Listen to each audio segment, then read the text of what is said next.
আসসালামু আলাইকুম ওয়া রাহমাতুল্লাহ।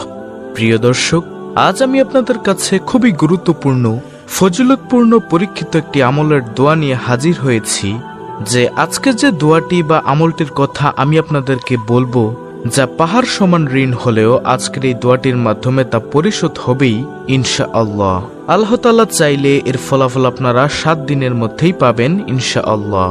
তাই অনুরোধ রইল ভিডিওটি শেষ পর্যন্ত দেখার জন্য। তাহলে চলুন আমলটি সম্পর্কে জানা যাক। যেই দোয়া বিশ্বনবী সাল্লাল্লাহু আলাইহি ওয়াসাল্লাম নিজেই পড়তেন ঋণ মুক্তি থেকে বাঁচার জন্য। বিভিন্ন সময় আমরা অনেকেই ঋণগ্রস্ত হয়ে পড়ি।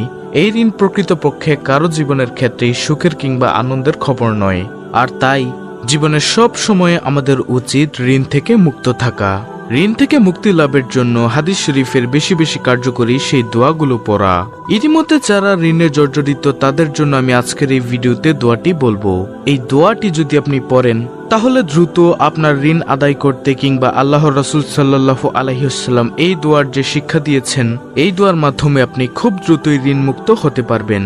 আল্লাহ তাআলা সেই তৌফিক আপনাকে দিবেন।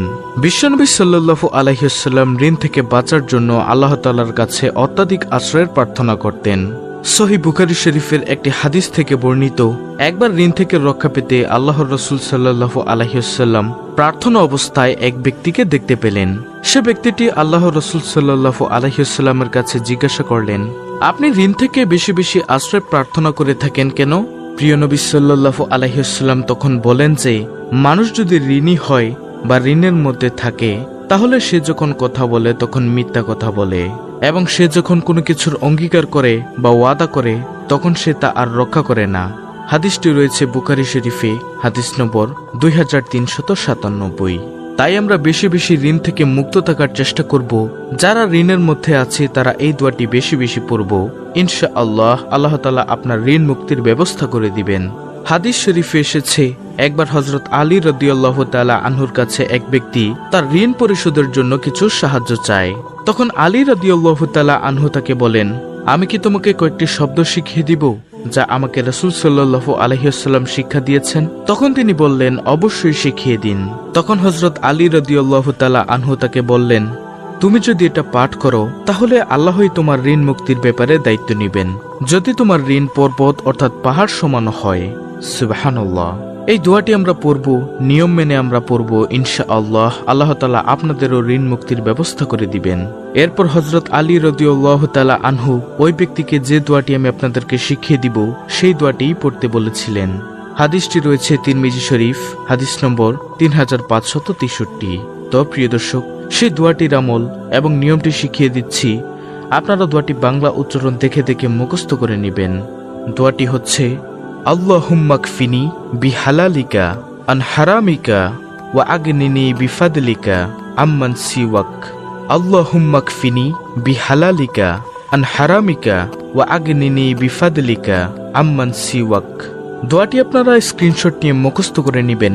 এই দোয়াটি আপনাদেরকে পড়তে হবে প্রিয় দর্শক।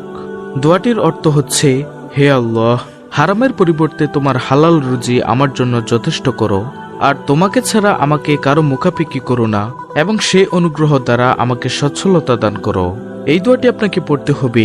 এই দোয়া যদি আপনি পড়েন, বিশ্বনবী সাল্লাল্লাহু আলাইহি ওয়াসাল্লাম নিজেই সহিহ বুখারী শরীফের হাদিসে বলেছেন যে, ঋণ যদি আপনার পাহাড় পর্বত সমান হয়ে থাকে তাহলে আল্লাহ তাআলা নিজেই আপনার ঋণ মুক্তির ব্যাপারে দায়িত্ব গ্রহণ করবেন। অত্যন্ত গুরুত্বপূর্ণ পাওয়ারফুল একটি দোয়া। আমি অনুরোধ করব আপনাদেরকে যে নিয়মটি বলবো সেই নিয়ম মেনে আপনারা আমলটি করবেন। দোয়াটি করার নিয়মটি হচ্ছে, প্রত্যেক নামাজের পরে, বিশেষ করে নফল নামাজের পরে, আর যদি আপনি পারেন তাহলে কষ্ট করে, যেহেতু আপনি ঋণ থেকে মুক্ত হতে চাচ্ছেন, ঋণ আপনার মুক্তির প্রয়োজন, সেহেতু আপনারা তাহাজ্জুদ নামাজের সময় উঠবেন। রাত 2টা কিংবা 2:30টার দিকে উঠে ভালোভাবে ওযু করে যে কয় রাকাত নামাজ পড়তে পারেন তাহাজ্জুদের নামাজ 2 রাকাত থেকে শুরু করে 8 রাকাত পর্যন্ত পড়তে পারেন। তারপরে তওবা ইস্তিগফার সহ দুরূদ শরীফ সহ আপনি দোয়াটি অন্তত 100 বার করে পড়বেন। দর্শক, মনে রাখবেন, দোয়াটি পড়ার আগে ও পড়ার পরে আবারও তওবা ইস্তিগফার করে দুরূদ শরীফ পড়বেন। তারপর আপনি আল্লাহর কাছে হাত তুলে চোখের পানি ছেড়ে দিয়ে আপনার সমস্যার কথা বলবেন।